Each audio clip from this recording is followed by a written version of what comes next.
ಆತ್ಮೀಯ ಸಾಧಕರ ಸುದ್ದಿ ವೀಕ್ಷಕರಿಗೆ ಪ್ರೀತಿಪೂರ್ವಕವಾದ ಸ್ವಾಗತವನ್ನು ಕೋರ್ತಾ ಇವತ್ತಿನ ಸಾಧಕರ ಸುದ್ದಿ ಚಾನೆಲ್ನಲ್ಲಿ ಶಿಕ್ಷಣ ತಜ್ಞರು, ಸಾಹಿತಿಗಳು, ಮೋಟಿವೇಶನ್ ಸ್ಪೀಕರು ಆದಂತಹ ಶ್ರೀ AR ಹೆಗ್ಗನದೊಡ್ಡಿ ಸರ್ ನಮ್ಮ ಜೊತೆ ಇದ್ದಾರೆ. ಬಹುಶಃ ಕರ್ನಾಟಕದಲ್ಲಿ AR ಹೆಗ್ಗನದೊಡ್ಡಿ ಅನ್ನುವಂಥ ಹೆಸರನ್ನು ಕೇಳದೇ ಇರೋರು ತುಂಬ ಅಪರೂಪ ಅಂತ ಅನ್ಕೋತೀನಿ. ಯಾಕಂತೇಳಿದರೆ ಅವರ ಶಿಕ್ಷಣಶಾಸ್ತ್ರಕ್ಕೆ ವಿಷಯಕ್ಕೆ ಸಂಬಂಧಪಟ್ಟಂಥ ಅವರ ಕೃತಿಗಳು ಸಾಕಷ್ಟು ವಿದ್ಯಾರ್ಥಿಗಳನ್ನು ಮೋಟಿವೇಶನ್ ಮಾಡಿವೆ, ಅವರಿಗೊಂದು ಬದುಕನ್ನು ಕಟ್ಟಿಕೊಳ್ಳೋಕ್ಕೆ ಆಶ್ರಯ ಆಗಿವೆ. ಸೊ ಆ ವಿದ್ಯಾರ್ಥಿಗಳ ಪೈಕಿ ನಾನು ಒಬ್ಬ. ನನ್ನ PUC ಶಿಕ್ಷಣ ಸರ್ ಅವರ ಶಿಕ್ಷಣಶಾಸ್ತ್ರ ಪುಸ್ತಕ ರೆಫರೆನ್ಸ್ ಮೂಲಕನೇ ಪ್ರಾರಂಭ ಆಗಿದ್ದು. ಇವತ್ತಿಗೂ ಕೂಡ ನಂದು ರೆಕಾರ್ಡ್ ಇದೆ. ಶಿಕ್ಷಣಶಾಸ್ತ್ರ ವಿಷಯದಲ್ಲಿ ನನ್ನದೇ ಹೈಯೆಸ್ಟ್ ಇರುವಂಥದ್ದು ಕಾಲೇಜಲ್ಲಿ. ಸೊ ಇವತ್ತು ನಮ್ಮ ಜೊತೆ AR ಹೆಗ್ಗನದೊಡ್ಡಿ ಸರ್ ಇದ್ದಾರೆ. ಇವತ್ತು ಅವರ ಬಾಲ್ಯ, ಶಿಕ್ಷಣ, ಜೀವನ, ಅವರ ಸಾಹಿತ್ಯ ಕೃಷಿ, ಶಿಕ್ಷಣ ಕ್ಷೇತ್ರದಲ್ಲಿ ಆಗುವಂತಹ ಬದಲಾವಣೆಗಳು, ಶಿಕ್ಷಣ ಯಾವ ರೀತಿಯಾಗಿರಬೇಕು ಅನ್ನೋದ್ರ ಬಗ್ಗೆ ನಾವಿವತ್ತು ಅವರೊಟ್ಟಿಗೆ ವಿಶೇಷವಾಗಿ ಚರ್ಚೆಯನ್ನು ಮಾಡೋಣ. ಸರ್, ತಮಗೆ ಸಾಧಕರ ಸುದ್ದಿ ಚಾನಲ್ಲಿಗೆ ಪ್ರೀತಿಪೂರ್ವಕವಾದ ಸ್ವಾಗತ ಸರ್. ನಮಸ್ಕಾರ. ಸಾಧಕರ ಸುದ್ದಿ ವಾಹಿನಿಯ ಸಂಪಾದಕರಾಗಿರ್ತಕ್ಕಂಥ ಶ್ರೀಯುತ ಕೃಷ್ಣ ಖಾನಾಪುರ್ ಅವರಿಗೆ ಹಾಗೂ ಈ ಸಾಧಕರ ಸುದ್ದಿ ವೀಕ್ಷಕರಿಗೆ ನನ್ನ ನಮಸ್ಕಾರಗಳನ್ನು ಹೇಳ್ತಾ, ನಿಜವಾಗಿಯೂ ಒಂದು ಹೆಮ್ಮೆ ಅನ್ನಿಸ್ತದೆ. ಕೃಷ್ಣ ಸರ್ ಅವರು ಇಡೀ ನಾಡಿನಾದ್ಯಂತ ಇಂಥ ಸಾಧಕರನ್ನು ಗುರುತಿಸುವುದರ ಮುಖಾಂತರ ಎಲೆ ಮರೆ ಕಾಯಿಯಂತೆ ಇರ್ತಕ್ಕಂಥ ಸಾಧಕರನ್ನು ಬೆಳಕಿಗೆ ತರ್ತಕ್ಕಂಥ ಒಂದು ಕೆಲಸ ತಮ್ಮ ಈ ಸಾಧಕರ ಸುದ್ದಿ ವಾಹಿನಿ ಮೂಲಕ ಮಾಡ್ತಾ ಇರ್ತಕ್ಕಂಥದ್ದು. ಪ್ರಪ್ರಥಮವಾಗಿ ನಾನು ಕೃಷ್ಣ ಖಾನಾಪುರ್ ಅವರನ್ನು ಅಭಿನಂದಿಸಿ ನಾನು ನನ್ನ ವಿಚಾರಗಳನ್ನು ವ್ಯಕ್ತಪಡಿಸಲಿಕ್ಕೆ ಇಚ್ಛಪಡ್ತೇನೆ. ಸರ್, ಧನ್ಯವಾದಗಳು ತಮ್ಮ ಮೋಟಿವೇಶನಿಗೆ. ಸರ್, ನಾವು ಪ್ರತಿಯೊಬ್ಬ ವಿಶೇಷ ವ್ಯಕ್ತಿಯನ್ನು, ಸಾಧಕರನ್ನು ನಾವು ಪರಿಚಯ ಮಾಡುವಾಗ ಅವರ ಜೀವನವನ್ನು ತಿಳ್ಕೊಳ್ಳೋ ಕ್ಯೂರಿಯಾಸಿಟಿ ನಮಗೆ ಯಾವತ್ತೂ ಇರುತ್ತೆ. ಯಾಕಂತೇಳಿದರೆ ಸಾಧಕರ ಜೀವನ ಅದು ಅಷ್ಟು ಸಾಮಾನ್ಯವಾಗಿರೋದಿಲ್ಲ. ಸೊ ಅವರ ಏಳು ಬೀಳುಗಳು, ಅವರ ಕಷ್ಟ, ಅದನ್ನು ಎಲ್ಲವನ್ನು ಮೀರಿ ಅವರು ಸಾಧನೆಯನ್ನು ಮಾಡಿರ್ತಾರೆ. ಸೊ ಹಾಗಾಗಿ ಅದು ಇನ್ನೊಬ್ಬರಿಗೆ ಸ್ಫೂರ್ತಿ ಕೊಡಲಿ, ಅದು ಇನ್ನೊಬ್ಬರಿಗೆ ದಾರಿದೀಪ ಆಗಲಿ ಅನ್ನೋದು ನಮ್ಮ ಉದ್ದೇಶ. ಹಾಗಾಗಿ ಮೊದಲನೇದಾಗಿ ತಮ್ಮ ಬಾಲ್ಯ ಹೇಗಿತ್ತು ಮತ್ತು ತಾವು ಯಾವ ರೀತಿಯಾಗಿ ಶಿಕ್ಷಣವನ್ನು ಪಡೆದ್ರಿ ಅನ್ನೋದನ್ನು ನಮ್ಮ ವೀಕ್ಷಕರೊಟ್ಟಿಗೆ ಹಂಚ್ಕೊಳ್ಳಿ ಸರ್. ಕೃಷ್ಣ ಸರ್ ಅವರೇ, ನಮ್ಮ ಬಾಲ್ಯದ ನೆನಪುಗಳನ್ನು ಮಾಡ್ಕೊಳ್ಳೋಕೆ ನನಗೇನಪ್ಪ ಅಂತ ಭಾಳಷ್ಟು ಖುಷಿ ಅನ್ನಿಸ್ತದೆ. ಆದರೆ ಅಂಥ ಏನು ಸ್ಥಿತಿವಂತರಲ್ಲದ ಕುಟುಂಬದಲ್ಲಿ ಜನಿಸಿರ್ತಕ್ಕಂಥ ನಾನು, ಅನಕ್ಷರಸ್ಥ ಕುಟುಂಬದಲ್ಲಿ ಜನಿಸಿರ್ತಕ್ಕಂಥ ನಾನು ಬಾಲ್ಯವನ್ನು ಒಂಥರ ಬಡತನದಲ್ಲಿಯೇ ಕಳೆದೀನಿ ಅಂಥೇಳಿ ಅಂದ್ರೆ ನನಗೇನಪ್ಪ ಅಂತಂದ್ರೆ ಸತ್ಯವನ್ನೇ ಹೇಳಿದಂತ ಆಗ್ತದೆ. ನಿಜವಾಗಿಯೂ ನನ್ನ ಪ್ರಾಥಮಿಕ ಶಿಕ್ಷಣ, ನನ್ನ ಹುಟ್ಟೂರು ಸಿಂದಗಿ ತಾಲೂಕಿನ ಗಬಸಾವಳಿಯ ಗ್ರಾಮದ ರಂಗಪ್ಪ ನಿಂಗಪ್ಪ ಹೆಗ್ಗನದೊಡ್ಡಿ ಅಂತಕ್ಕಂಥ ಕಲ್ಲವ್ವ ರಂಗಪ್ಪ ಹೆಗ್ಗನದೊಡ್ಡಿ ಈ ದಂಪತಿಗಳಿಗೆ ನಾನು ಏನಪ್ಪ ಅಂತಂದ್ರೆ ಒಂದು ಮೂರನೇ ಮಗನಾಗಿ ಜನಿಸಿರ್ತಕ್ಕಂಥವನು. ಆ ಗಂಡು ಮಕ್ಕಳಲ್ಲಿ ನಾನೇ ಹಿರಿಯವ. ಏನಪ್ಪ ಅಂತ ನಮ್ಮ ಕುಟುಂಬದಲ್ಲಿ ಒಟ್ಟು 3 ಜನ ಹೆಣ್ಣು ಮಕ್ಕಳು, ಆಮೇಲೆ 2 ಗಂಡು ಮಕ್ಕಳು. ನನಗಿಂತಲೂ ಚಿಕ್ಕವಿರ್ತಕ್ಕಂಥವ ಆತ ಕೃಷಿ ಒಂದು ಕೆಲಸ ಮಾಡಿಕೊಂಡು ನಮ್ಮೂರಲ್ಲಿ ಇರ್ತಾನೆ, ನಮ್ಮ ತಮ್ಮ. ನಾನೇನಪ್ಪ ಅಂತ ನನಗೊಬ್ಬನಿಗೆ ಏನಪ್ಪ ಅಂತ ನಮ್ಮ ಮನೆಯಲ್ಲಿ ಶಿಕ್ಷಣವನ್ನು ಕೊಡಿಸಿದ್ರು. ಯಾಕಂತ ಬಡತನ ಕಾರಣಕ್ಕಾಗಿ ನಮಗೇನಪ್ಪ ಅಂತಂದ್ರೆ ನನಗೊಬ್ಬನಿಗೆ ಏನಪ್ಪ ಅಂತ ಶಾಲೆ ಕಲಿಸಿದ್ರು. ಪ್ರಾಥಮಿಕ ಶಿಕ್ಷಣವನ್ನು ಗಬಸಾವಳಿ ಗ್ರಾಮದಲ್ಲಿಯೇ ಏನಪ್ಪ ಅಂತಂದ್ರೆ 1 ರಿಂದ 7ನೇ ತರಗತಿ ತನಕ ಕಲಿತು, ನಂತರ 8ನೇ ತರಗತಿಗೆ ಸಿಂದಗಿ ಏನಪ್ಪ ಅಂತ HG ಹೈಸ್ಕೂಲ್ನಲ್ಲಿ ಏನಪ್ಪ ಅಂತಂದ್ರೆ ಪ್ರೌಢಶಾಲೆಗೆ ನಾನು ಸೇರಿಕೊಂಡೆ. ನಂತರ ಆ 8ನೇ ತರಗತಿಯಿಂದ BCM ಹಾಸ್ಟೆಲ್ನಲ್ಲಿ, ಅಂದರೆ 8ನೇ ತರಗತಿಯಿಂದ 10ನೇ ತರಗತಿವರೆಗೆ ಸರ್ಕಾರಿ ಹಾಸ್ಟೆಲ್ ವಸತಿ ನಿಲಯದಲ್ಲಿ ಏನಪ್ಪ ಅಂತಂದ್ರೆ ನಾನು ಸೇರಿಕೊಂಡು ವಸತಿ ನಿಲಯದೊಳಗಿದ್ದು HG ಪ್ರೌಢಶಾಲೆಗೆ ಹೋಗಿ ಬರ್ತಿದ್ದೆ. ಅದಾದ ನಂತರ ಏನಪ್ಪ ಅಂತಂದ್ರೆ ಪ್ರೌಢ ಶಿಕ್ಷಣದ ನಂತರ ಒಂದೇನಪ್ಪ ಅಂತಂದ್ರೆ SLC ಏನಪ್ಪ ಅಂತ HG ಪ್ರೌಢಶಾಲೆಯಿಂದ ಪಾಸಾಗಿ ನಂತರ PUC ಶಿಕ್ಷಣವನ್ನು ಏನಪ್ಪ ಅಂತಂದ್ರೆ ಸ್ಥಳೀಯ ಪದ್ಮರಾಜ ವಿದ್ಯಾವರ್ತಕ ಸಂಸ್ಥೆಯ RD ಪಾಟೀಲ್ ಕಾಲೇಜಿನಲ್ಲಿ ಏನಪ್ಪ ಅಂತಂದ್ರೆ ನಾನು PUC ಪ್ರಥಮ ವರ್ಷ ಮತ್ತು ದ್ವಿತೀಯ ವರ್ಷ ಓದಿದೆ. ನಂತರ ಅದೇ ಸಂಸ್ಥೆಯ GP ಪೌರಾಲ್ ಕಾಲೇಜಿನಲ್ಲಿ ಏನಪ್ಪ ಅಂತಂದ್ರೆ ಪದವಿ ಶಿಕ್ಷಣವನ್ನು ಪಡ್ಕೊಂಡೆ. ನನ್ನ ಒಂದೇನಪ್ಪ ಅಂತಂದ್ರೆ ಶೈಕ್ಷಣಿಕ ಬದುಕಿನೊಳಗೆ ನೋಡ್ಕೊಂಡ್ರೆ ನಾವು ಅಪ್ ಟು PUCವರೆಗೆ ಅಂತ ಏನು ಹೇಳಿಕೊಳ್ಳುವಂಥ ವಿದ್ಯಾರ್ಥಿ ಆಗಿರಲಿಲ್ಲ. ನಾನು ಮಧ್ಯಮ ಒಂದು ಬೌದ್ಧಿಕ ಮಟ್ಟದ ವಿದ್ಯಾರ್ಥಿಯಾಗಿದ್ದೆ. ಯಾಕಂತಂದ್ರೆ ನಮ್ಮ ತಂದೆ ತಾಯಿಗಳು ಅನಕ್ಷರಸ್ಥರು, ನಮಗೆ ಯಾವುದೇ ಶೈಕ್ಷಣಿಕ ಹಿನ್ನೆಲೆ ಇಲ್ಲ. ಇವತ್ತು ಒಂದು ಶಿಕ್ಷಣ ಕುಟುಂಬದಲ್ಲಿ ನಾನು ಫಸ್ಟ್ ಜನ್ರೇಷನ್ ಲರ್ನರ್ ಅಂತ ಹೇಳ್ತೀವಲ್ಲ, ಆ ಥರ ಏನಪ್ಪ ಅಂತಂದ್ರೆ ಇರೋದರಿಂದ ನಂತರ ನಾನೇನಪ್ಪ ಅಂತಂದ್ರೆ PUC RD ಪಾಟೀಲ್ ಕಾಲೇಜಿನಿಂದ ಪಾಸಾದೆ. ಆಮೇಲೆ ಪದವಿ ಶಿಕ್ಷಣವನ್ನು ಇತಿಹಾಸದ ಏನಪ್ಪ ಅಂತ ವಿಷಯವನ್ನು ಮುಖ್ಯವಾಗಿ ಇಟ್ಟುಕೊಂಡು, ಅಂದರೆ ಮೇಜರ್ ಮೈನರ್ ಸಬ್ಜೆಕ್ಟ್ ಇದು. ಆವಾಗ ಆ ಮೇಜರ್ ಮೈನರ್ ಸಬ್ಜೆಕ್ಟ್ನೊಳಗೆ ಏನಪ್ಪ ಅಂತ ನಾನು ಇತಿಹಾಸ ತೆಗೆದುಕೊಂಡು ನಿಜವಾಗಿಯೂ ಏನಪ್ಪ ಅಂತ ಆ ಹಂತದಲ್ಲಿ ನಾನು ಸೆರಿಕಲ್ಚರ್ ಕೋರ್ಸ್ನೂ ಕೂಡ ಮಾಡಿದೆ, ಈ ಕಡೆ ಡಿಗ್ರಿ ಮಾಡಿದೆ. ಎಷ್ಟು ಇನ್ವಾಲ್ವ್ಮೆಂಟ್ ಅಂತಂದರೆ ಸೆರಿಕಲ್ಚರ್ ಕೋರ್ಸ್ನು ಬೈ ಮಾಡೋದು, ಆಮೇಲೆ ಏನಪ್ಪ ಅಂತಂದ್ರೆ ನೌಕರಿ ಸಿಗ್ತಾವ ಅನ್ನೋದಕ್ಕೆ ಏನಪ್ಪ ಅಂತಂದ್ರೆ ಸೆರಿಕಲ್ಚರ್ ಕೋರ್ಸ್ ವೃತ್ತಿಪರ ಕೋರ್ಸ್ ಮಾಡಿದೆ. ಆಮೇಲೆ ಡಿಗ್ರಿ ಮಾಡ್ತಿದ್ದೆ. ಅದ್ರ ಜೊತೆಗೆ NCC NSS ಇಂಥ ಚಟುವಟಿಕೆಯಲ್ಲಿ ಏನಪ್ಪ ಅಂತ ಪದವಿ ಹಂತದಲ್ಲಿ ಹೋದಾಗ ನಿಜವಾಗಿಯೂ ನಮಗೇನಪ್ಪ ಅಂತಂದ್ರೆ ಒಂದು ಅರಿವಾಗಿದ್ದು, ಓದಬೇಕು, ಬರಿಬೇಕು, ಶಿಕ್ಷಣದ ಮಹತ್ವ ಅರಿವು ಬಂದಿದ್ದು ಯಾವಾಗ ಅಂತಂದ್ರೆ ಪದವಿ ಹಂತದೊಳಗೆ. GP ಪೌರ್ಲ್ ಕಾಲೇಜಿನಲ್ಲಿ ಓದುವಾಗ ನಮಗೇನಪ್ಪ ಅಂತಂದ್ರೆ ನಮ್ಮ ಗುರುಗಳಾಗಿರ್ತಕ್ಕಂಥ ಇತಿಹಾಸದ ಏನಪ್ಪ ಅಂತ ಇತಿಹಾಸ ವಿಷಯದ ಮುಖ್ಯಸ್ಥರಾಗಿರ್ತಕ್ಕಂಥ BB ಬಿರಾದಾರ್ ಸರ್ ಅವರು, ಆಮೇಲೆ ಏನಪ್ಪ ಅಂತ MS ಹಯಾಳ್ಕರ್ ಸರ್ ಅವರು, ಆಮೇಲೆ ಡಾಕ್ಟರ್ ಚೆನ್ನಪ್ಪ ಕಟ್ಟಿ ಅವರು ಇಂಗ್ಲೀಷ್ ವಿಷಯವನ್ನು ಏನಪ್ಪ ಅಂತ ನಮಗೆ ಬೋಧನೆ ಮಾಡ್ತಾಯಿದ್ರು. ಡಾಕ್ಟರ್ MM ಪಡಿಶೆಟ್ಟಿ ಅವರು ಕನ್ನಡ ವಿಷಯವನ್ನು ಬೋಧನೆ ಮಾಡ್ತಾಯಿದ್ರು. ಅಲ್ಲಿ ಏನಪ್ಪ ಅಂತ ನಮ್ಮ ನಿಜವಾಗಿಯೂ ನಮ್ಮ ಒಂದು ವ್ಯಕ್ತಿತ್ವ ವಿಕಸನ ಆಯಿತು ಅಂಥೇಳಿ ನಾನು ಹೇಳಬಯಸ್ತಾ ಇದ್ದೀನಿ. ಕೃಷ್ಣ ಸರ್ ಪದವಿ ಇಲ್ಲಿ ಮುಗಿಸ್ಕೊಂಡ ನಂತರ ನಾನು ಏನಾದರೂ ಒಂದು ಆವಾಗ ITC ಇಂಟರ್ನ್ಶಿಪ್ ಕೋರ್ಸ್ ಅಂಥೇಳಿ ಮಾಡಿದ್ರು. ಅಂದರೆ ಶಿಕ್ಷಕರಾಗಲಿಕ್ಕೆ ಅದೊಂದು ಏನಪ್ಪ ಅಂತಂದ್ರೆ ಮಧ್ಯಂತರ ಒಂದು ಕೋರ್ಸು. PUC ನಂತರ ಏನಪ್ಪ ಅಂತಂದ್ರೆ ಇಂಟರ್ನ್ಶಿಪ್ ಕೋರ್ಸ್ ಮುಗಿಸೋದು ಕೂಡ ಏನಪ್ಪ ಅಂತ ಶಿಕ್ಷಕರಾಗುವಂತಿತ್ತು. ಅದಕ್ಕೆ ನಾನು ಏನು ಮಾಡಿದೆ ಅಂತ ಡಿಗ್ರಿವರೆಗೆ ಇಲ್ಲಿ ಇದನ್ನು ಪರೀಕ್ಷೆ ಬರೆದೆ. ಆದರೆ ನಾನು ಒಂದು ಪ್ರಾಥಮಿಕ ಶಾಲಾ ಶಿಕ್ಷಕರಾಗಬೇಕು ಅಂಥೇಳಿ ಒಂದು ಬರಟಿಗಿ ತಾಂಡಾದಲ್ಲಿರ್ತಕ್ಕಂಥ ಒಂದು ಸಂಸ್ಥೆ ಬಿಜಾಪುರದೊಳಗೆ ಆ ಸಂಸ್ಥೆಗೆ ಸೇರಿಕೊಂಡೆ. ಆದರೆ ನೌಕರಿ ಸೇರಿಕೊಂಡ್ರೆ ಅಲ್ಲಿ ಏನಾಯಿತು ಅಂತ ನನಗೆ ಕಲಿಸ್ಬೇಕು ಅನ್ನೋ ಉತ್ಸುಕತೆ, ವಿದ್ಯಾರ್ಥಿಗಳಿಗೆ ಏನಾದರೂ ಜ್ಞಾನ ದಾನ ಮಾಡಬೇಕು, ದಾಸೋಹ ಮಾಡಬೇಕು ಅಂತಕ್ಕಂಥ ಒಂದು ಉತ್ಸುಕತೆ ಇತ್ತು. ಆದರೆ ಅಲ್ಲಿ ಆ ಸಂಸ್ಥೆಯೊಳಗೆ ಹುಡುಗರೇ ಇರಲಿಲ್ಲ. ಆದರೆ ಏನಪ್ಪ ಅಪಾಯಿಂಟ್ಮೆಂಟ್ ಮಾಡ್ಕೊಂಡಿದ್ರು, ನೌಕರಿ ಪರ್ಮನೆಂಟ್ ಆಗ್ತಿತ್ತು. ಆದರೆ ನನಗೇನೋ ಆಸಕ್ತಿ ಇರಲಿಲ್ಲ. ಅದಕ್ಕೆ ನಾನು ರಿಸಲ್ಟು ಕೂಡ ಆವಾಗ ಏನಪ್ಪ ಅಂತಂದ್ರೆ ಫಸ್ಟ್ ಕ್ಲಾಸ್ ಬಂತು. ಡಿಗ್ರಿ ಫಸ್ಟ್ ಕ್ಲಾಸ್ ಬಂದ ಕೂಡಲೇ ನಾನು ಧಾರವಾಡಕ್ಕೆ ಹೋದೆ. ಧಾರವಾಡಕ್ಕೆ ಹೋಗಿ ಏನಪ್ಪ ಅಂತ MA ಮಾಡಬೇಕು ಅಂತ ಹೋದೆ. MA ಮಾಡಬೇಕು ಅನ್ನೋದ್ರೊಳಗೆ ಏನಪ್ಪ ಅಂತ ಇಲ್ಲಿ MAಕ್ಕಿಂತಲೂ B.Ed ಮಾಡಬೇಕು ಅಂತೇಳಿ ನಾನು ಯೂನಿವರ್ಸಿಟಿ ಕರ್ನಾಟಕ ವಿಶ್ವವಿದ್ಯಾಲಯದ ಶಿಕ್ಷಣ ಮಹಾವಿದ್ಯಾಲಯಕ್ಕೆ ಅರ್ಜಿ ಹಾಕಿದೆ. ಅಲ್ಲಿ ನನ್ನ ಸಿಲೆಕ್ಷನ್ ಆಯಿತು. ಸಿಲೆಕ್ಷನ್ ಆದ ನಂತರ ನನಗೇನಪ್ಪ ಅಂತಂದ್ರೆ ಅಲ್ಲಿ B.Ed ಮುಗಿಸ್ಕೊಂಡೆ ವಿಶ್ವವಿದ್ಯಾಲಯದ ಇದರೊಳಗೆ. B.Ed ಮುಗಿಸ್ಕೊಂಡ ನಂತರ ಏನಪ್ಪ ಅಂತ ಮತ್ತೆ ಅಲ್ಲೇ ಏನಪ್ಪ ಅಂತ ಮತ್ತೆ ಅಪ್ಲಿಕೇಶನ್ ಹಾಕಿದೆ PGಗೆ. M.Edನೂ ಮುಗೀತು. M.Ed ಮುಗಿದ ತಕ್ಷಣ ನಾ ಏನಪ್ಪ ಅಂತಂದ್ರೆ ಈ ಗದಗದ ಪ್ರೊಫೆಸರ್ ದಂಡಿನ್ರವರ ಒಂದು ಶಿಕ್ಷಣ ಸಂಸ್ಥೆಯೊಳಗೆ ಉಪನ್ಯಾಸಕನಾಗಿ ನನ್ನ ಒಂದು ವೃತ್ತಿ ಜೀವನವನ್ನು ಆರಂಭ ಮಾಡಿದೆ. ಅಂದ್ರೆ ಈ ಕನಕದಾಸ ಶಿಕ್ಷಣ ಸಮಿತಿಯ ಒಂದೇನಪ್ಪ ಅಂತಂದ್ರೆ B.Ed ಕಾಲೇಜ್ದೊಳಗೆ ನಾನೇನಪ್ಪ ಅಂತಂದ್ರೆ ಅವಾಗದು ಖಾಸಗಿ ಬಿಲ್ಡಿಂಗ್ದೊಳಗಿತ್ತು, ಸರ್ಕ್ಯೂಟ್ ಹೌಸ್ ಹಿಂದ್ಗಡೆ ಹುಬ್ಬಳ್ಳಿ ಒಳಗೆ. ಅಲ್ಲಿ ಏನಪ್ಪ ಅಂತಂದ್ರೆ ನನ್ನ ವೃತ್ತಿ ಜೀವನವನ್ನು ಆರಂಭ ಮಾಡಿದೆ. ಡಾಕ್ಟರ್ NB ಕೊಂಗವಾಡ್ರವರು ಅಲ್ಲಿ ಪ್ರಾಚಾರ್ಯರಾಗಿದ್ದರು. ಅಲ್ಲಿ ನಾನು ಉಪನ್ಯಾಸಕನಾಗಿ ಏನಪ್ಪ ಅಂತಂದ್ರೆ ಇದನ್ನು ಮಾಡಿದೆ, ನನ್ನ ವೃತ್ತಿ ಜೀವನವನ್ನು ಆರಂಭ ಮಾಡಿದೆ. ಸಿಂದಗಿಯ ಒಂದೇನಪ್ಪ ಅಂತಂದ್ರೆ ತಾಲೂಕಾ ಶಿಕ್ಷಣ ಪ್ರಸಾರಕ ಮಂಡಳಿಯ HG ಪದವಿ ಪೂರ್ವ ಮಹಾವಿದ್ಯಾಲಯದೊಳಗೆ ಎಲ್ಲ ಸೀಟ್ಗಳನ್ನು ತುಂಬಿಕೊಂಡಿದ್ರು. ಎಜುಕೇಷನ್ ಒಂದು ಖಾಲಿ ಇತ್ತು. ಅವಾಗೇನಪ್ಪ ಅಂತಂದ್ರೆ ದಿವಂಗತ MC ಮನುಗುಳಿಯವರು ನಮಗೆ ಇನ್ನೊಂದು ಎಜುಕೇಷನ್ ಸೀಟ್ ಖಾಲಿ ಅದ ಅಂತಂದಾಗ ಅವಾಗೇನಪ್ಪ ಅಂತಂದ್ರೆ ನನ್ನನ್ನು ಏನಪ್ಪ ಅಂತ ಕರೆಸ್ಕೊಂಡ್ರು. ನನ್ನನ್ನು ಕರೆಸ್ಕೊಂಡು ಏನಪ್ಪ ಅಂತಂದ್ರೆ ನನ್ನನ್ನು ಇಂಟರ್ವ್ಯೂ ಮಾಡಿ, ಇಲ್ಲ ಎಲ್ಲರೂ ಏನಪ್ಪ ಅಂತಂದ್ರೆ ಇದನ್ನು ಅದಾರ ಈ ಎಜುಕೇಷನ್ ಒಂದು ತೋಳೋಣ ಅಂಥೇಳಿ ನಮ್ಮನ್ನು ಏನಪ್ಪ ಅಂತಂದ್ರೆ ಆಯ್ಕೆ ಮಾಡಿಕೊಂಡ್ರು. ಆಯ್ಕೆ ಮಾಡಿಕೊಂಡು 1992 ನಾನೇನಪ್ಪ ಅಂತ ಅಧಿಕೃತವಾಗಿ ಶಿಕ್ಷಣಶಾಸ್ತ್ರದ ಉಪನ್ಯಾಸಕನಾಗಿ ಏನಪ್ಪ ಅಂತಂದ್ರೆ ಸ್ಥಳೀಯ HG ಪದವಿ ಪೂರ್ವ ಮಹಾವಿದ್ಯಾಲಯದೊಳಗೆ ಸೇವೆ ಆರಂಭ ಮಾಡಿದೆ. ನಂತರ 1996 ನಮ್ಮದು ಅನುದಾನಕ್ಕೊಳಪಡ್ತು. 1996 ಅನುದಾನಕ್ಕೊಳಪಟ್ಟಾಗ ನಾನು ಏನು ಮಾಡಿದೆ ಅಂದರೆ, ಅವಾಗ ನಾನು ನೌಕರಿ ಸೇರಿದಾಗ ಪಗಾರ ಇರಲಿಲ್ಲ. ಅವಾಗೇನಪ್ಪ ಅಂತ ಏನು ಮಾಡಬೇಕು, ನಾವು ಸ್ವಾವಲಂಬಿ ನಮ್ಮ ಮನೆಯೊಳಗೆ ನಮಗೆ ಖರ್ಚು ವೆಚ್ಚಕ್ಕೆ ಕೊಡ್ತಕ್ಕಂಥ ಸಾಮರ್ಥ್ಯ ಇರಲಿಲ್ಲ. ನಮ್ಮವ್ವ ದಿನ ಏನಪ್ಪ ಅಂತ ಕೂಲಿ ಕೆಲಸಕ್ಕೆ ಹೋಗಕ್ಕೆ, ಕೂಲಿ ಕೆಲಸ ಮಾಡ್ಕೊಂಡು ಏನಪ್ಪ ಅಂತಂದ್ರೆ ಜೀವನ ನಡೆಸುವಕ್ಕೆ.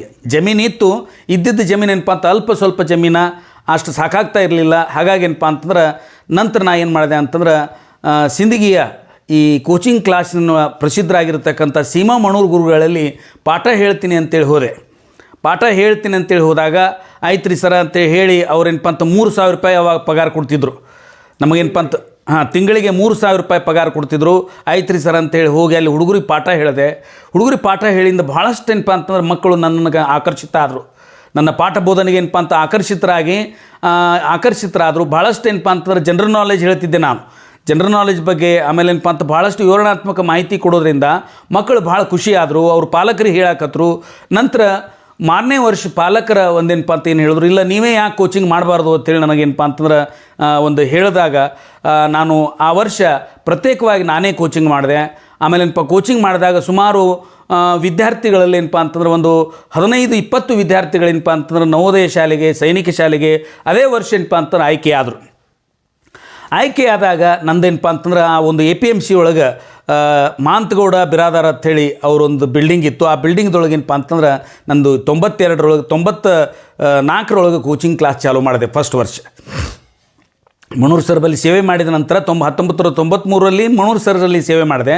94ರಲ್ಲಿ ಏನಪ್ಪ ಅಂತಂದ್ರೆ ಅದನ್ನು ಏನಪ್ಪ ಅಂತಂದ್ರೆ ನಾನೇ ಪ್ರತ್ಯೇಕ ಕೋಚಿಂಗ್ ಚಾಲೂ ಮಾಡಿದ ನಂತರ ಏನಪ್ಪ ಅಂತಂದ್ರೆ ಕೋಚಿಂಗ್ ಚೆನ್ನಾಗಿ ನಡೀತು.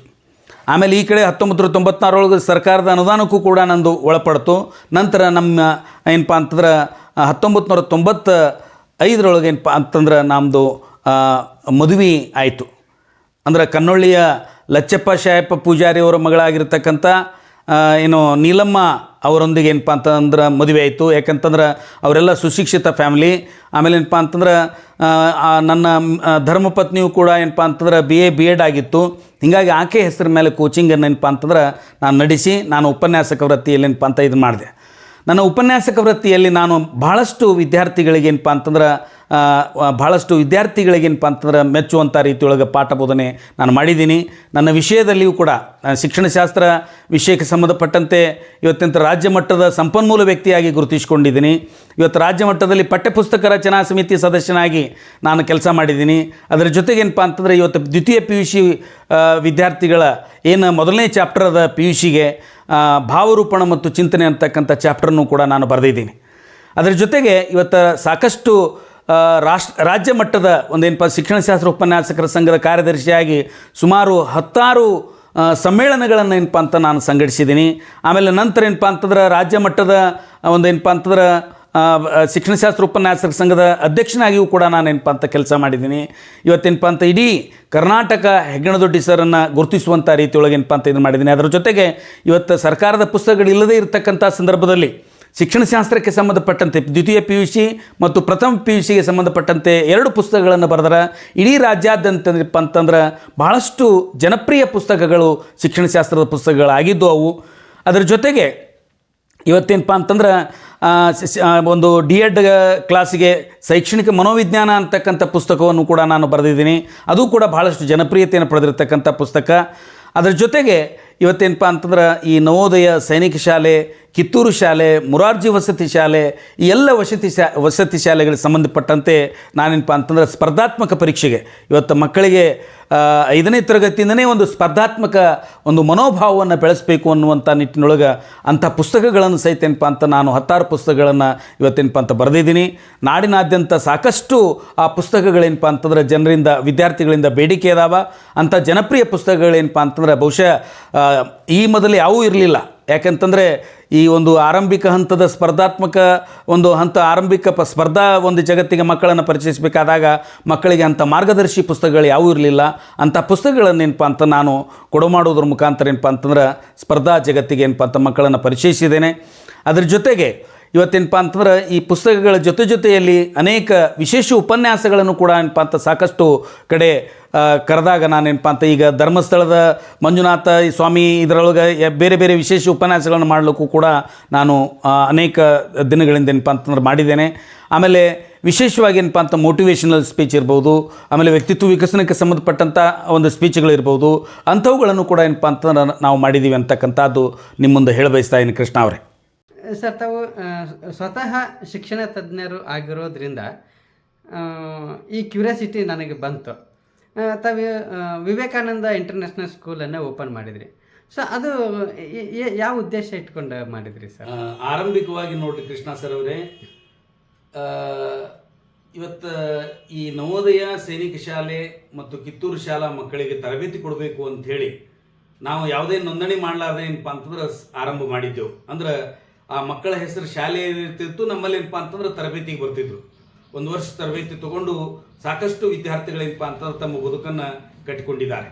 ನವೋದಯಕ್ಕೆ ಸಿಲೆಕ್ಷನ್ ಆಗಿ, ಸೈನಿಕ ಶಾಲೆಗೆ ಸಿಲೆಕ್ಷನ್ ಆಗಿ, ಆಮೇಲೆ ಬೇರೆ ಬೇರೆ ಇದಕ್ಕಾಗಿ ಏನಪ್ಪ ಅಂತಂದ್ರೆ ಡಾಕ್ಟರ್ ಆಗಿದ್ದಾರೆ, ಇಂಜಿನಿಯರ್ ಆಗಿದ್ದಾರೆ, ಆಮೇಲೆ ಏನಪ್ಪ ಅಂತಂದ್ರೆ ಬೇರೆ ಬೇರೆ ಏನಪ್ಪ ಅಂತಂದ್ರೆ ಬ್ಯಾಂಕ್ನಲ್ಲಿ ಎಂಪ್ಲಾಯ್ ಆಗಿದ್ದಾರೆ. ಹೀಗೆ ಸಾಕಷ್ಟು ಏನಪ್ಪ ಅಂತಂದ್ರೆ ಇದನ್ನಾಗಿದೆ. ಅಂದರೆ ವಿಶೇಷವಾಗಿ ಏನಪ್ಪ ಅಂತ ನನ್ನ ಒಂದು ಅನಿಸಿಕೆ ಪ್ರಕಾರ ಇವತ್ತು ಶಿಕ್ಷಣ ವ್ಯವಸ್ಥೆಯೊಳಗೆ 3, 4, 5 ಈ ಹಂತದೊಳಗೆ ಸರ್ಕಾರ ಲಕ್ಷ್ಯ ವಹಿಸಬೇಕು. ಯಾಕೆಂತಂದ್ರೆ ಆರಂಭಿಕ ಹಂತದೊಳಗೆ ಮಗುವಿಗೆ ಏನಪ್ಪ ಅಂತ ಬರೀ ಅಕ್ಷರಾಭ್ಯಾಸ ಆಗ್ತದೆ. LKG UKG 1ನೇತೆ 2ನೇತೆ ಬರೀ ಅಕ್ಷರ ಜ್ಞಾನ ಆಗ್ತದೆ, ಓದುದು ಬರೀದು ಕಲಿತದ ಮಗು. ನಿಜವಾದ ಕಲಿಕೆ ಆರಂಭ ಆಗುವುದು 3ನೇ ತರಗತಿಯಿಂದ. 3, 4, 5 ಈ ಹಂತದೊಳಗೆ ಮಗುವಿನ ಒಂದು ಸೈಕಾಲಜಿಕಲಿ ಮನೋವೈಜ್ಞಾನಿಕವಾಗಿ ಮಗು ಹೇಗಿರುತ್ತೆ ಅಂತಂದ್ರೆ ನೀವು ಹೆಂಗೆ ಸೇಫ್ ಕೊಡ್ತಿರಲ್ಲ ಹಂಗೆ ರೂಪುಗೊಳ್ತಾನ ಅವ ಮಗು. 6ನೇ ತರಗತಿ ಬಂದಂದ್ರೆ ಮತ್ತೆ ಬೇರೆ ಚೇಂಜ್ ಆಗ್ತಾನ ಅವನಲ್ಲಿ ಬಹಳಷ್ಟು ವರ್ತನಾತ್ಮಕ ಬದಲಾವಣೆಗಳು ಬಹಳ ಆಗ್ತಾವ. ಈ 5ನೇ ತರಗತಿವರೆಗೆ ನೀವೇನಪ್ಪ ಅಂತ ಫುಲ್ಲಿ ಕಾನ್ಸಂಟ್ರೇಟ್ ಮಾಡೋದ್ರಿಂದ ಆಟೋಮೆಟಿಕ್ ಏನಪ್ಪ ಅಂತಂದ್ರೆ ಮಗು ಒಂದು ಬುನಾದಿ ಹಂತದ ಶಿಕ್ಷಣ ಗಟ್ಟಿ ಆಗ್ತದ. ಅದನ್ನ ಸರ್ಕಾರ ಏನಪ್ಪ ಅಂತ ಈ 3 ಹಂತದಲ್ಲಿ 3ನೇತೆ 4ನೇತೆ 5ನೇತೆ ಈ 3 ಹಂತದಲ್ಲಿ ಏನಪ್ಪ ಅಂತಂದ್ರೆ ಮಗುವಿಗೆ ಒಂದು ಪರಿಣಾಮಕಾರಿಯಾಗಿರ್ತಕ್ಕಂಥ ಓದು, ಬರಹ ಮತ್ತು ಲೆಕ್ಕ ಇವುಗಳನ್ನ ಏನಪ್ಪ ಅಂತ ಕಲಿಸಿದ್ದೇ ಆದ್ರೆ ಮಗು ಏನಪ್ಪ ಅಂತಂದ್ರೆ ಇದನ್ನಾಗ್ತದೆ. ಇವತ್ತು ನಾವು ತರಬೇತಿನೂ ಕೂಡ ಅದನ್ನೇ ಇದು ಮಾಡಿದ್ದು. 3ನೇತೆ 4ನೇತೆ 5ನೇತೆ 3 ವರ್ಷ ನಮ್ಮಲ್ಲಿ ಕಲಿತು ಅಂತಂದ್ರೆ ಏನು ಅಂತೀರಿ ಅದು ಆಗ್ಯಾರ. ಡಾಕ್ಟರ್ ಅಂದ್ರೆ ಡಾಕ್ಟರ್ ಆಗ್ಯಾರ, ಇಂಜಿನಿಯರ್ ಅಂದ್ರೆ ಇಂಜಿನಿಯರ್ ಆಗ್ಯಾರ, ಬ್ಯಾಂಕ್ ಎಂಪ್ಲಾಯ್ ಅಂದ್ರೆ ಎಂಪ್ಲಾಯ್ ಆಗ್ಯಾರ.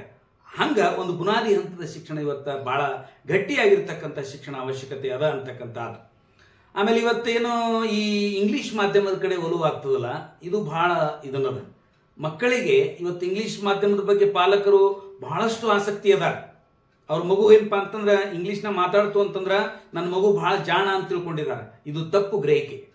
ಏನು ಅಂತಂದ್ರೆ ಭಾಷೆ ಅಂತಕ್ಕಂಥದ್ದು ಇವತ್ತು ಮಗು ಯಾವುದೇ ಪರಿಕಲ್ಪನೆಗಳನ್ನು ಸರಳವಾಗಿ ಅರ್ಥ ಮಾಡ್ಕೊಳ್ಳೋದು ಮಾತೃಭಾಷೆಯೊಳಗೆ. ವೈಯಕ್ತಿಕವಾಗಿ ನನ್ನ ಅಭಿಪ್ರಾಯ ಏನು ಅಂತ 5ನೇ ತರಗತಿಯವರೆಗೆ ಕಡ್ಡಾಯವಾಗಿ ಮಾತೃಭಾಷೆಯಲ್ಲಿಯೇ ಶಿಕ್ಷಣ ನೀಡಬೇಕು ಅಂತಕ್ಕಂಥದ್ದು. ಯಾಕಂತಂದ್ರೆ ಮಗು ಏನದ ಅಂತಂದ್ರೆ ಮಾಹಿತಿಯನ್ನ ಯಾವುದೇ ಏನು ಪರಿಕಲ್ಪನೆಗಳನ್ನ ಕಾನ್ಸೆಪ್ಟ್ಗಳನ್ನ ಕ್ಲಿಯರ್ ಮಾಡ್ಕೊಳ್ಳೋದು ಯಾವಾಗ ಅಂದ್ರೆ ಮಾತೃಭಾಷೆಯೊಳಗನ ಈಸಿ ಆಕೈತಿ. ಈಗ 2 ದಾರಿ ಅದಾವ್ರಿ, ಒಂದು ಸರಳ ಮಾರ್ಗ, ಒಂದು ಕಠಿಣ ಮಾರ್ಗ.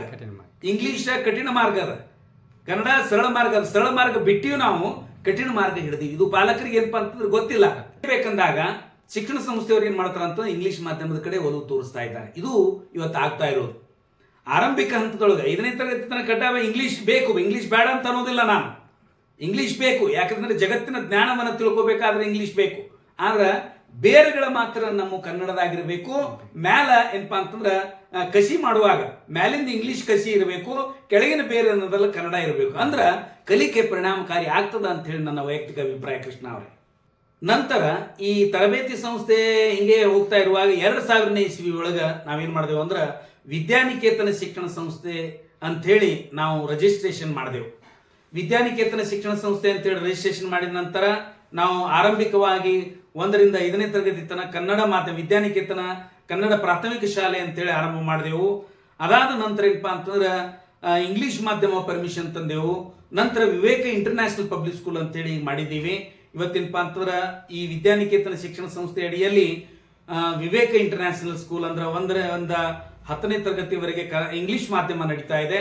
ಆಮೇಲೆ ವಿದ್ಯಾನಿಕೇತನ ಶಿಕ್ಷಣ ಸಂಸ್ಥೆ 1ರಿಂದ 8ನೇ ತರಗತಿವರೆಗೆ ಏನಪ್ಪಾ ಅಂತಂದ್ರೆ ಕನ್ನಡ ಮಾಧ್ಯಮ ನಡೀತಾ ಇದೆ.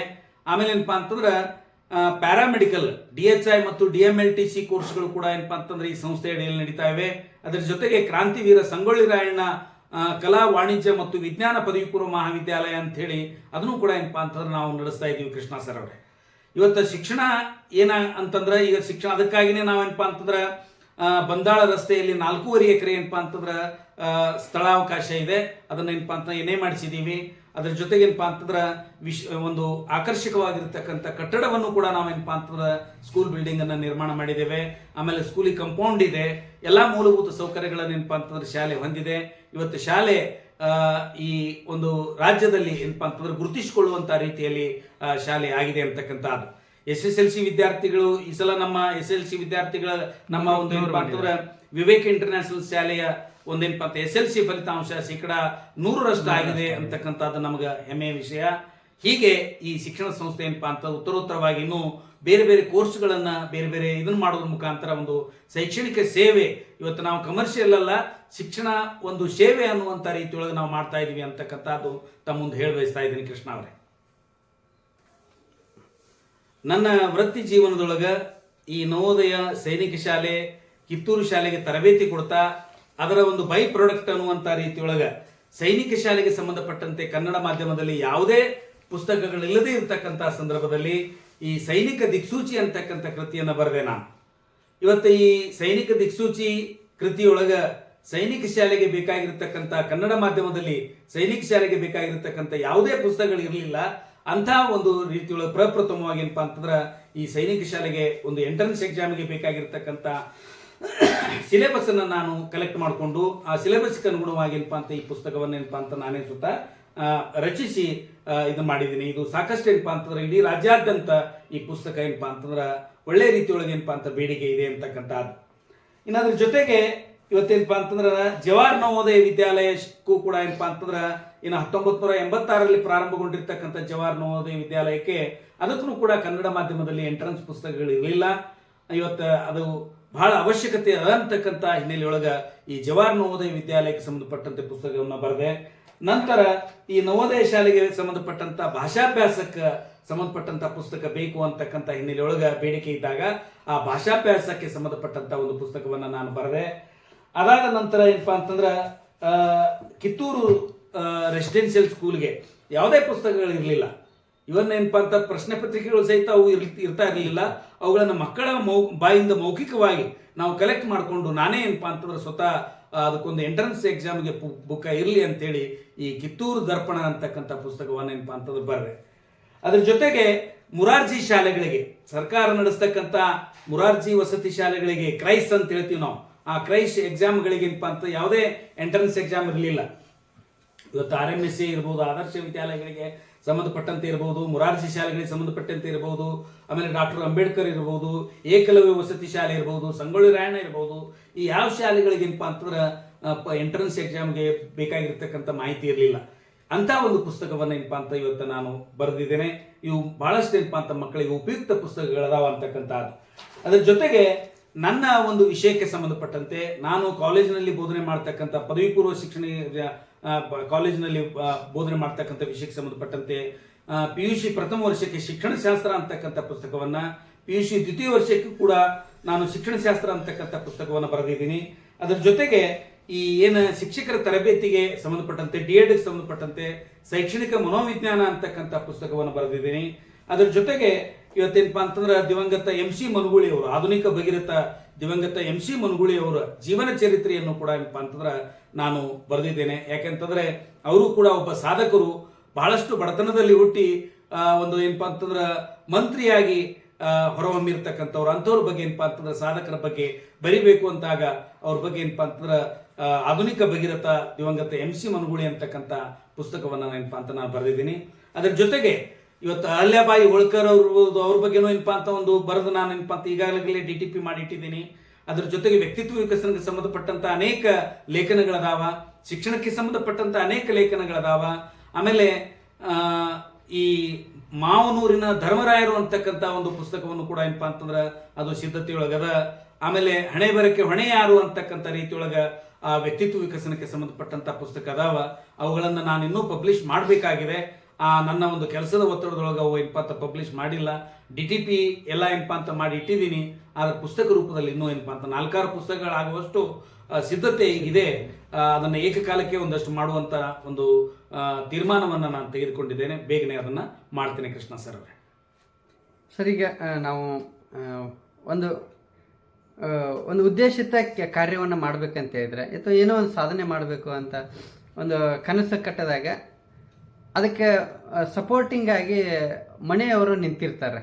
ನಮ್ಮ ಎಲ್ಲ ಕೆಲಸ ಕಾರ್ಯಗಳಿಗೆ ಅವರು ಹಿಂಬದಿಯಲ್ಲಿ ನಿಂತು ನಮಗೆ ಶಕ್ತಿಯನ್ನು ತುಂಬಿರ್ತಾರೆ. ಅದೇ ರೀತಿ ತಮ್ಮ ಕುಟುಂಬ ತಮಗೆ ಹೇಗೆ ಪೂರಕವಾಗಿತ್ತು ಸರ್? ನಿಜವಾಗಿಯೂ ಏನಪ್ಪ ಅಂತಂದ್ರೆ ಅದನ್ನು ನಾವು ಇಲ್ಲಿ ಸ್ಮರಿಸಿಕೊಳ್ಳೋದು ಬಹಳಷ್ಟು ಔಚಿತ್ಯ ಅಂತ ಅನ್ನಿಸ್ತದೆ. ಯಾವುದೇ ಒಬ್ಬ ಸಾಧಕನ ಹಿಂದೆ ಒಬ್ಬ ಹೆಣ್ಮಗಳ ಸಪೋರ್ಟಿಂಗು ಇರ್ತದೆ ಅಂತಕ್ಕಂಥದ್ದು. ಆ ಹಿನ್ನೆಲೆಯೊಳಗೆ ನನ್ನ ಧರ್ಮಪತ್ನಿ ಶ್ರೀಮತಿ ನೀಲಮ್ಮ ಹೆಗ್ಗನದೊಡ್ಡಿಯವರು ಅವರು ಸಂಸ್ಥೆಯ ಅಧ್ಯಕ್ಷರಾಗಿ, ಆಮೇಲೆ ಯಾಕೆಂತಂದ್ರೆ ಸಂಸ್ಥೆಯ ಅಧ್ಯಕ್ಷರಾಗಿ ನಾನು ಯಾವುದೇ ಹಿನ್ನೆಲೆಯಾಗಿ ತೆರೆ ಮರೆಯಲ್ಲಿ ಕೆಲಸ ಮಾಡಿದ್ರು ಕೂಡ ಸಂಸ್ಥೆಯ ಅಧ್ಯಕ್ಷರಾಗಿ ಅವರು ಕಾರ್ಯನಿರ್ವಹಿಸ್ತಾ ಇದ್ದಾರೆ. ಅದರ ಜೊತೆಗೆ ನಾನು ಮಾಡ್ತಕ್ಕಂಥ ಎಲ್ಲ ಕೆಲಸ ಕಾರ್ಯಗಳಿಗೆ ಒಂದು ಬೆನ್ನೆಲುಬಾಗಿ, ಸಪೋರ್ಟಿವ್ ಆಗಿ, ಒಂದು ಸ್ಫೂರ್ತಿದಾಯಕವಾಗಿ ಏನಪ್ಪಾ ಅಂತಂದ್ರೆ ನನಗೆ ಸಹಕಾರ ಕೊಡ್ತಾರ. ಯಾವುದೇ ತಂಟೆ ತಕರಾರಾಗಲಿ, ಅಬ್ಜೆಕ್ಷನ್ ಆಗಲಿ ಮಾಡದೇ ಇರತಕ್ಕಂಥ ಮುಗ್ಧ ಸ್ವಭಾವದವರವರು. ಅದರ ಜೊತೆಗೆ ನನ್ನ ಮಕ್ಕಳು ಕೂಡ ನನ್ನ ವಿದ್ಯಾರ್ಥಿಗಳೇ, ನನ್ನ ತರಬೇತಿ ಕೇಂದ್ರದ ವಿದ್ಯಾರ್ಥಿಗಳೇ. ಡಾಕ್ಟರ್ ಸುಷ್ಮಾ ಅಂತೇಳಿ, ಡಾಕ್ಟರ್ ಅಮಿತ್ ಅಂತೇಳಿ. ಈಗ ಅವ್ರು ಏನಪ್ಪಾ ಅಂತಂದ್ರೆ ಎರಡೂ ಮಕ್ಕಳು ನನ್ನ ಏನಪ್ಪಾ ಅಂತಂದ್ರೆ ನನ್ನ ಮಗಳು ಕಿತ್ತೂರು ಶಾಲೆಯಲ್ಲಿ ಓದೋದಳು, ಆಮೇಲೆ ನವೋದಯ ಶಾಲೆಯೂ ಸೆಲೆಕ್ಷನ್ ಆಗಿದ್ದು, ಆಮೇಲೆ ಮಗನೂ ಕೂಡ ನವೋದಯನೂ ಸೆಲೆಕ್ಷನ್ ಆಗಿದ್ದ, ಆಮೇಲೆ ಸೈನಿಕ ಶಾಲೆನೂ ಸೆಲೆಕ್ಷನ್ ಆಗಿದ್ದ. ನಂತರ ಇವತ್ತೇನಪ್ಪಾ ಅಂತ ಅವರಿಬ್ರು ಏನಪ್ಪಾ ಅಂತಂದ್ರೆ MD ಡಾಕ್ಟರ್ ಇದ್ದಾರೆ, ಭಾಳ ಚೆನ್ನಾಗಿ ಏನಪ್ಪಾ ಅಂತಂದ್ರೆ ಓದಿದ್ದಾರೆ, ಮತ್ತು ಅಷ್ಟೇ ಏನಪ್ಪಾ ಅಂತಂದ್ರೆ ಒಂದು ಒಳ್ಳೆಯ ವ್ಯಕ್ತಿತ್ವವನ್ನು ಹೊಂದ್ಯಾರ. ಆ ದೃಷ್ಟಿಯಿಂದ ನಾನು ಕುಟುಂಬದ ದೃಷ್ಟಿಯಿಂದನೂ ಕೂಡ ನನ್ನ ಹೆಂಡತಿ ಇರ್ಬೋದು, ಮಕ್ಕಳಿರ್ಬೋದು, ಇವರೆಲ್ಲರ ದೃಷ್ಟಿಯಿಂದ ಒಂದು ಸಂತೃಪ್ತವಾಗಿರ್ತಕ್ಕಂಥ ಕೌಟುಂಬಿಕ ಬದುಕನ್ನು ನಾನು ಹೊಂದೀನಿ ಅಂತೇಳಿ ತಮ್ಮೊಂದು ಹೇಳಬಲ್ಲೆ ಕೃಷ್ಣ ಸರ್ ಅವರೇ. ಸರ್, ಇದುವರೆಗೆ ತಮ್ಮ ನಡೆದು ಬಂದ ದಾರಿಯನ್ನು ನೆನಪಿಸ್ತಾ ಮತ್ತು ಸಾಕಷ್ಟು ಶಿಕ್ಷಣಕ್ಕೆ ಸಂಬಂಧಪಟ್ಟಂಥ ಮಕ್ಕಳ ವಿದ್ಯಾಭ್ಯಾಸ ಹೇಗಿರಬೇಕು ಅನ್ನುವಂಥದ್ದು ಸಾಕಷ್ಟು ವಿಷಯವನ್ನು ನಮ್ಮ ವೀಕ್ಷಕರಿಗೆ ತಿಳಿಸ್ಕೊಟ್ರಿ. ಅದಕ್ಕಾಗಿ ನಮ್ಮ ವೀಕ್ಷಕರ ಪರವಾಗಿಯೂ ಹಾಗೂ ಸಾಧಕರ ಸುದ್ದಿ ಪರವಾಗಿಯೂ ತಮಗೆ ತುಂಬ ಹೃದಯದ ಧನ್ಯವಾದಗಳು ಕೃಷ್ಣ ಸರ್ ಅವರು. ತಮಗೂ ಧನ್ಯವಾದಗಳು. ಯಾಕಂತಂದ್ರೆ ನೀವು ಇಂಥ ಒಂದು ಸಾಧಕರನ್ನ ಸಮಾಜಕ್ಕೆ ಪರಿಚಯ ಮಾಡತಕ್ಕಂಥ ಕೆಲಸ ಮಾಡ್ತಿರಲ್ಲ, ನಿಮಗೂ ಕೂಡ ನಾನು ಈ ಸಂದರ್ಭದಲ್ಲಿ ಹೃತ್ಪೂರ್ವಕವಾಗಿರ್ತಕ್ಕಂಥ ಅಭಿನಂದನೆಗಳನ್ನು ಸಲ್ಲಿಸ್ತಾ ಇದ್ದೀನಿ ಕೃಷ್ಣ ಸರ್ ಅವರೇ. Thank you sir. ತಮ್ಮ ಸಹಕಾರಕ್ಕೆ ತುಂಬ ಹೃದಯದ ಧನ್ಯವಾದಗಳು.